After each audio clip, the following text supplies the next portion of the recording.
je vais vous donner des conventions graphiques pour l'établissement de l'organigramme. C'est des conventions graphiques reconnues par tout le monde, hein, il n'y a pas de souci. Alors, quels sont les symboles à utiliser?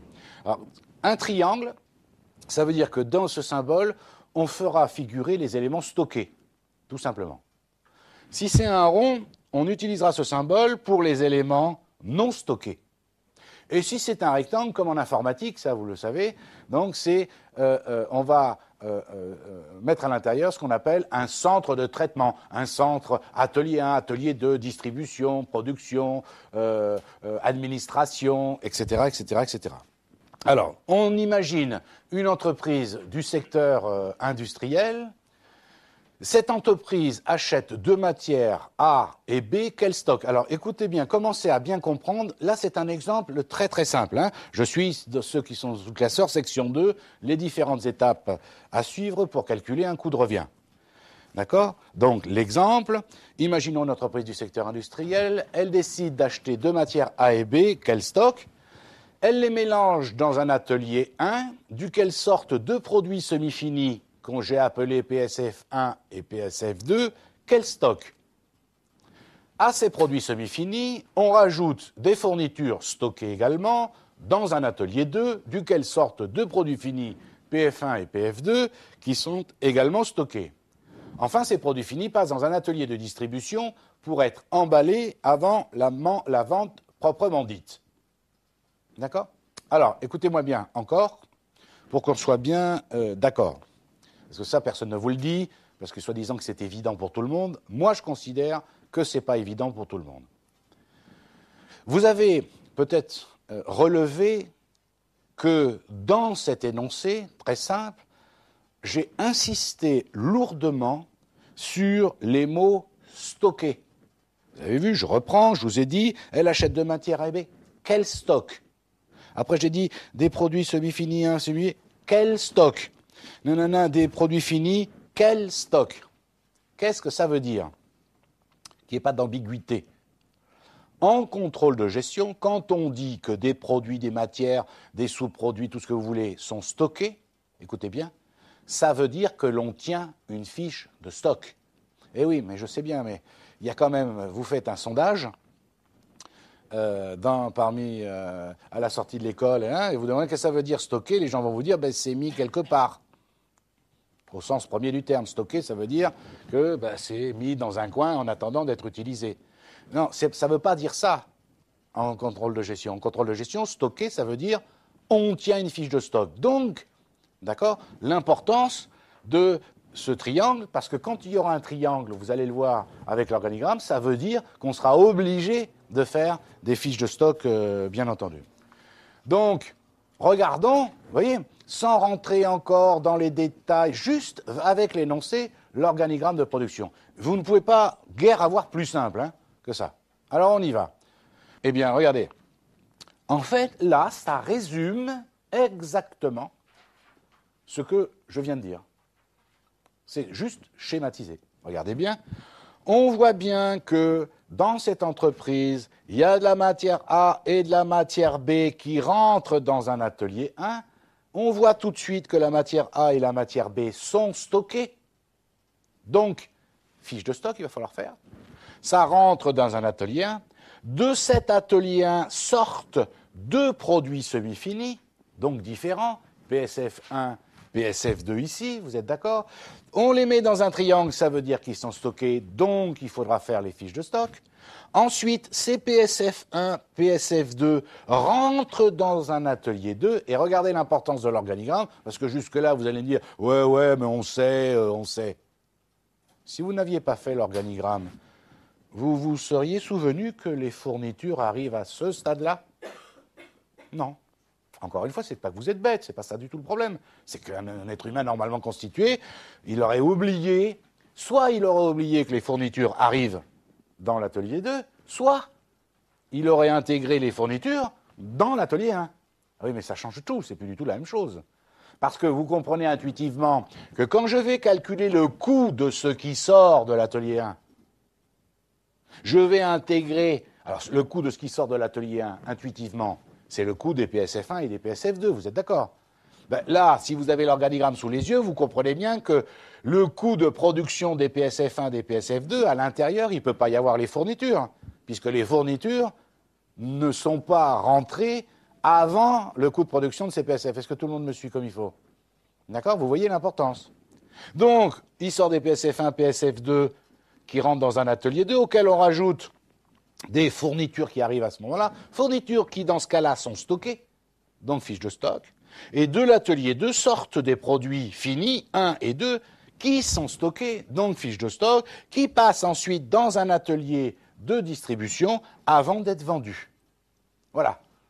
Très simple, mais très important. Très important. Et vous pouvez avoir, évidemment, vous comprenez bien, des organigrammes qui sont beaucoup plus complexes que cela.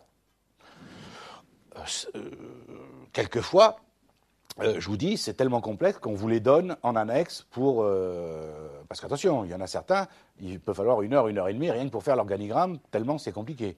Donc là, voilà, c'est un grand classique. Voilà. Il vaut mieux l'avoir sous les yeux, bien entendu. D'accord? Un cas où je prendrai le même exemple, mais les produits semi-finis 1 et produits semi-finis 2 ne seront pas stockés. Puisqu'ils ne sont pas stockés, je n'ai pas besoin de m'arrêter à leur coût de production. J'irai directement au coût de production et coût des produits finis. Et ça sera égal à quoi, le coût de production des produits finis? Ben, la somme de tout ce qu'il y a avant, tout simplement. Ça arrive dans les énoncés, dans la réalité, assez souvent. Pourquoi l'organigramme est si important? Parce que, évidemment, je prenais en aparté tout à l'heure un exemple.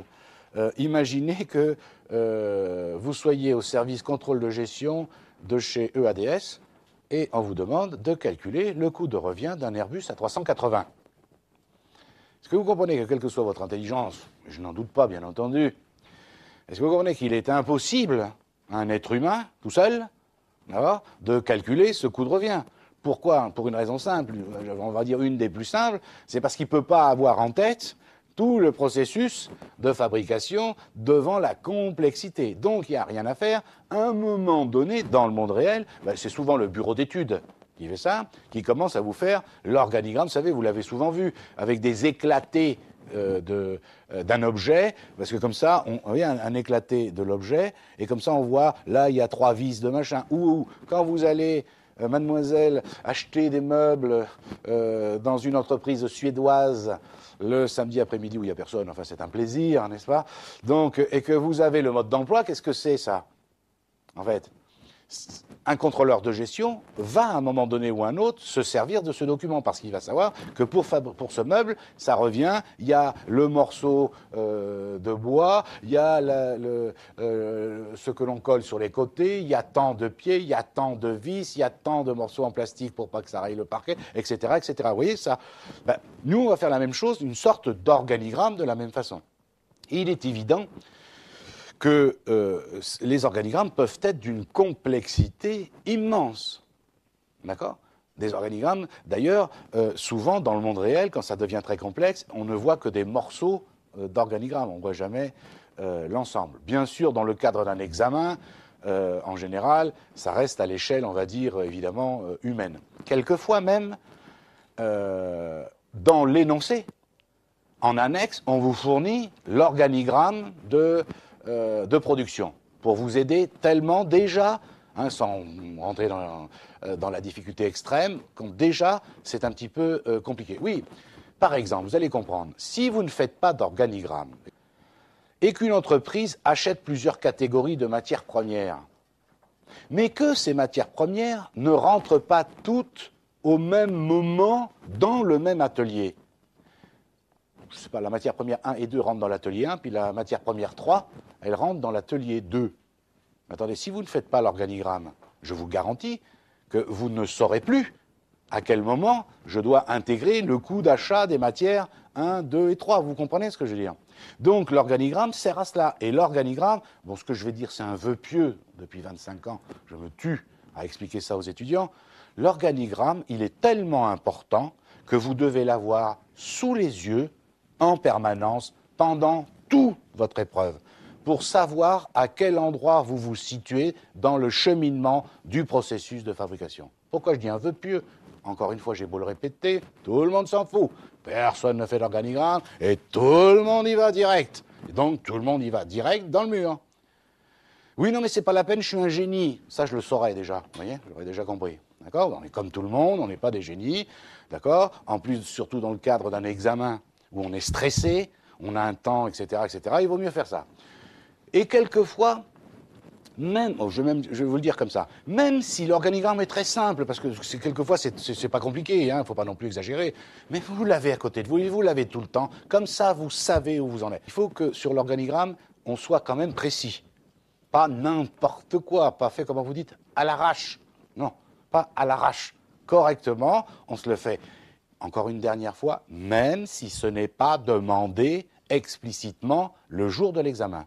Vous le faites et vous le mettez de côté. Et vous l'avez tout le temps sous les yeux. Comme ça, vous saurez à quel stade. Quand vous ferez les cas pratiques, au fur et à mesure, vous comprendrez pourquoi je vous dis ça. Jamais pour vous embêter, c'est juste pour vous aider. On est d'accord ?